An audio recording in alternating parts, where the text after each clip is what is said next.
All right, shalom, shalom. Kahalo Yahweh, Bahashem Yahweh Shai, Bahashem Rakahak Radash. Shalom, salutations and double honors to the elder apostles of Great Millstone, where I continue to learn this 100% true from. Yahweh Shem Yahshua Barakatham. Shalom to the speckled bird, the confused space, the Akim and Aqua. Shalom also to the elders and the prophets, the teachers and evangelists, also of Great Millstone, where I continue to learn this 100% true from. Yahweh Shem Yahshua Barakatham, the water for your sacrifices and your lessons, and last but not least, shalom to the elect. Back again with another video, hoping that you be edified and you see what I have on my screen, trying different ways to think outside the box, but it says 100% true. And this is what Great Millstone from the elder apostles on down have bestowed upon me and given to me through the power and grace of Yahweh Shem Yahweh Shai. So I'm very grateful and thankful for that. So I kind of wanted to show that real quick, you know, again, trying to be creative. And I got a lesson I want to bring out. And what I'm going to do is I'm going to play a video for you. And then we'll go ahead and get the lesson. So let's do that.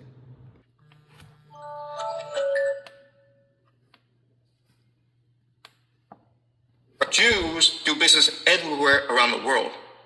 And Jewish businessmen work very closely with Mossad.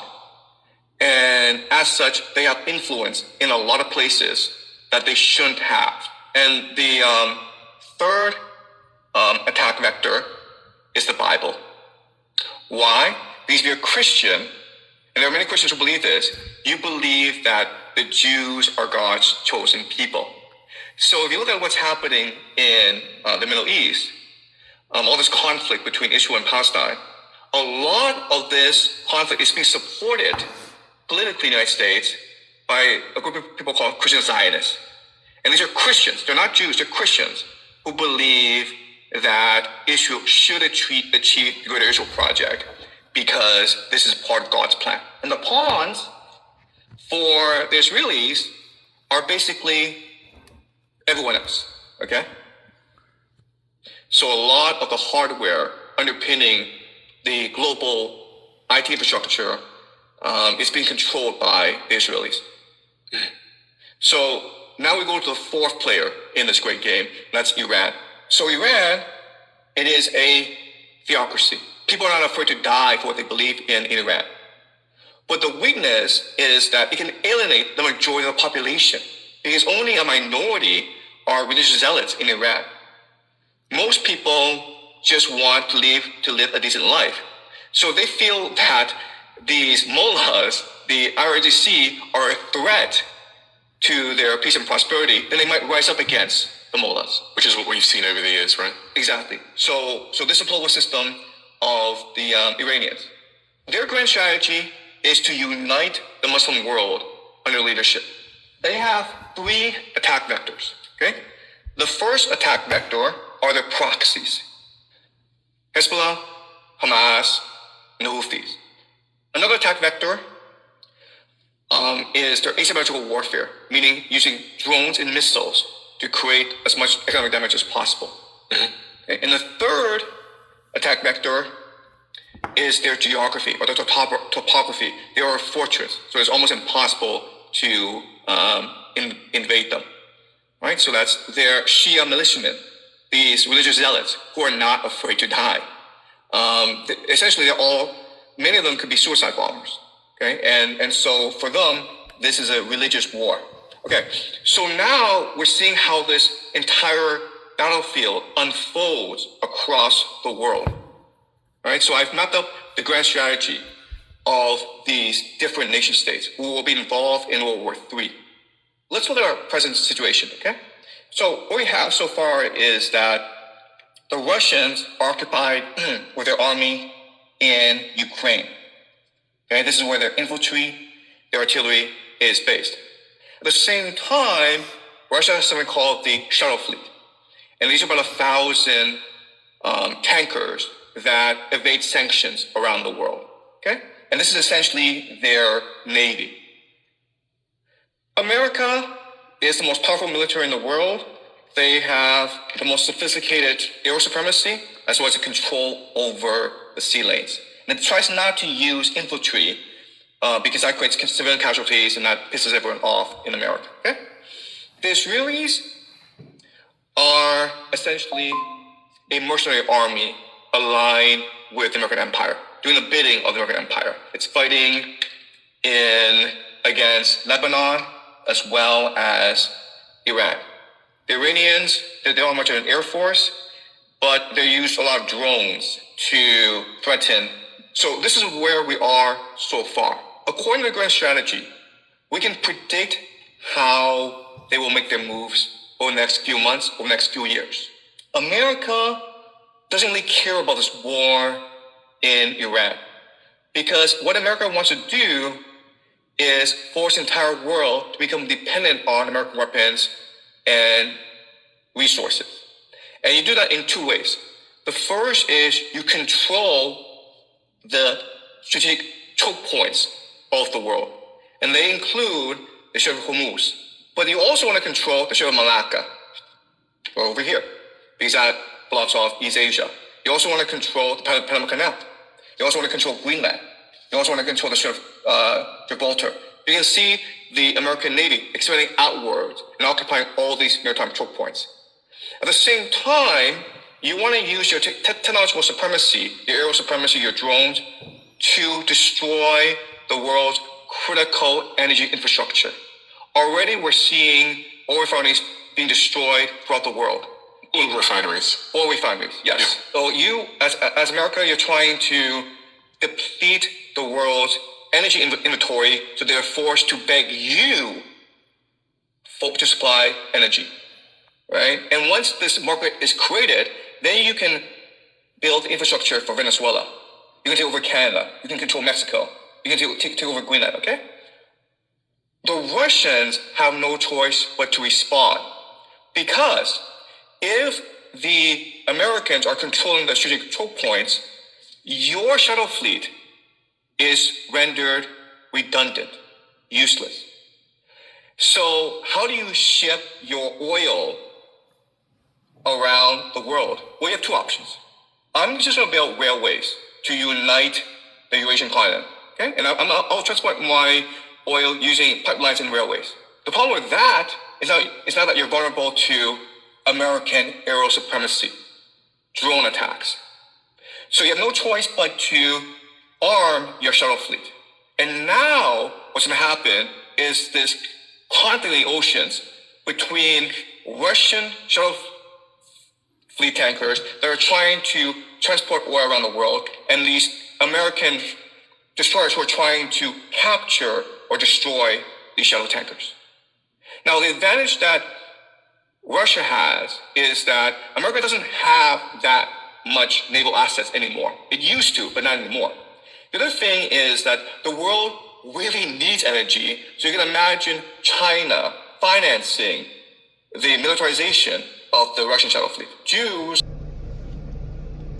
All right, let's finish up and let's get some scripture. I'll write this out. And as such,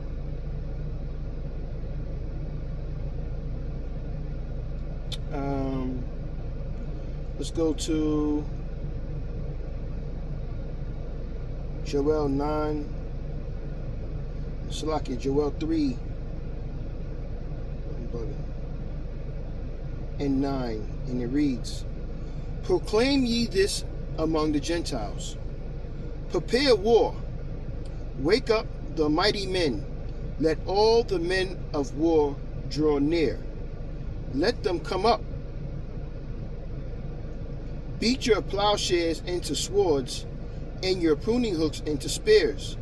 Let the weak say, I am strong. Assemble yourselves, and come, all ye heathen, and gather yourselves together round about. Thither cause thy mighty ones to come down, O Lord. Let the heathen be wakened, and come up to the valley of Jehoshaphat," that's Yahweh's judgment. "For there will I sit to judge all the heathen round about. Put ye in the sickle, for the harvest is ripe. Come, get you down, For the press is full, the fats overflow, for their wickedness is great. Multitudes, multitudes of the valley of decision, for the day of the Lord is near in the valley of decision. So this is what we are waiting for. And we also know that Yahweh B'Shem Yahushai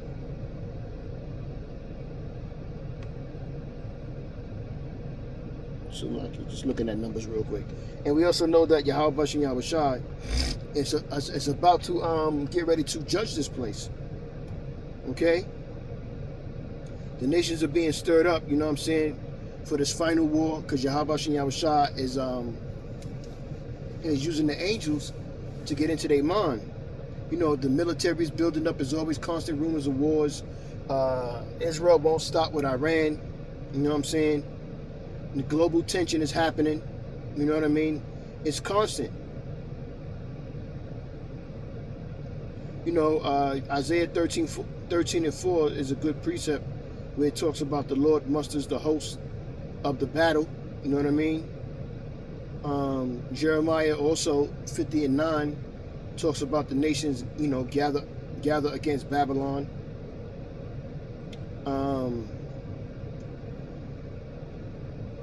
Zechariah 14 and 2 talks about the nations gather before the Lord's fight. This is Ezekiel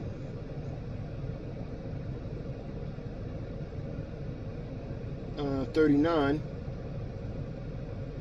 Salakia 38 and 39. I mean Ezekiel 38. Hold on, Salakia.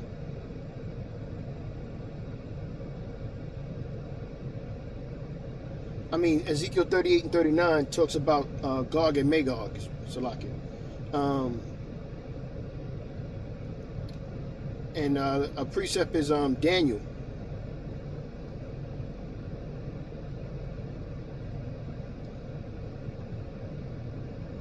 Daniel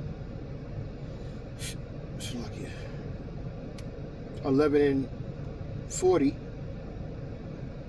and it reads, "And at that time of the end shall the king of the south push at him, and the king of the north shall come against him like a whirlwind with chariots, and with horsemen, and with many ships, and he shall enter into the countries, and shall overflow the pass over. He shall enter also into the glorious land, and many countries shall be overthrown. But these shall escape out of his hand, even Edom and Moab, and the chief of the children of Ammon."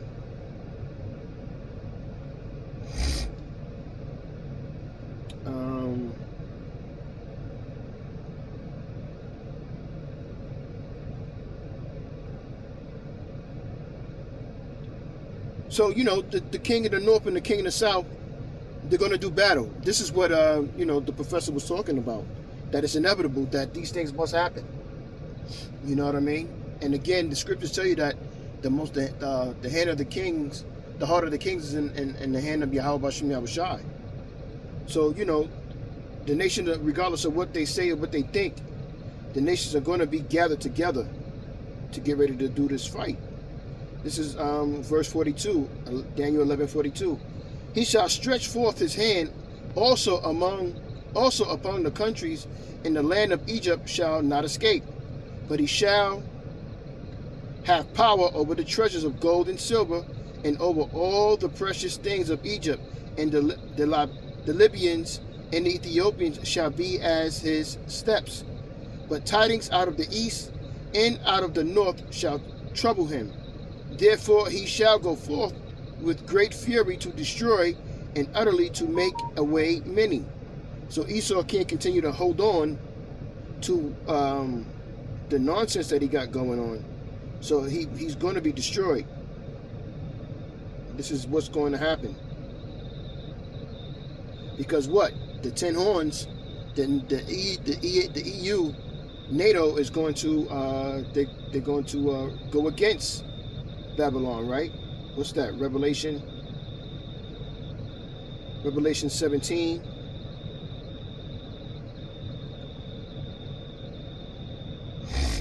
And is it 16? Revelation 17 and 16, and it reads, "And the 10 horns which thou sawest upon the beast, these shall hate the whore, and shall make her desolate and naked, and shall eat her flesh and burn her with fire. For the Most High hath put in their hearts to fulfill his will, and to agree and give their kingdom unto the beast, unto the words of the Most High shall be fulfilled." So these things must happen, okay?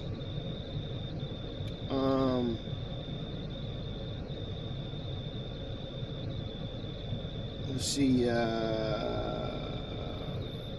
Matthew 24.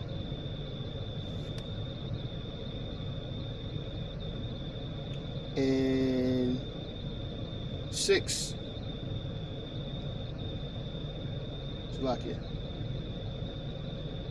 Matthew 24 and 6, and it reads, "And ye shall hear of wars and rumors of wars.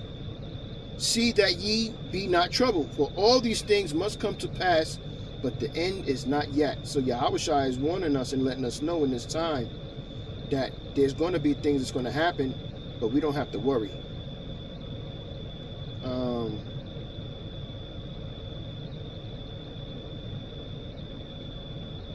Another good precept is 2nd Esdras 13 and 31 and 34.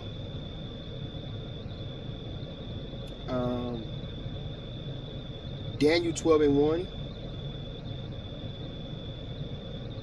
And I'm going to get one more. I'm going to go to 2nd Esdras. 2nd Esdras 15 and 14, and it reads, "Woe to the world and them that dwell upon them that dwell therein. For the sword and their destruction draweth nigh, and one people shall stand up and fight against another people with swords in their hands. For there shall be sedition among men, and invading one another. They shall not regard their kings nor princes. In the course of their actions shall stand in their power. A man shall desire to go into a city, and shall not be able. For because of their pride, the cities shall be troubled, the houses shall be destroyed, and men shall be afraid." Okay?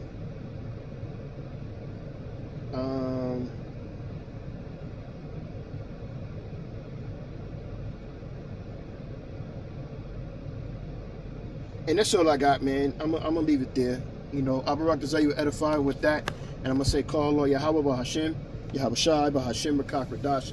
Shalom to the elder apostles on a great millstone on down, while I continue to learn this truth from, and shalom to the elect. Shalom. Abba Ball. Coming soon, baby. Abba Ball.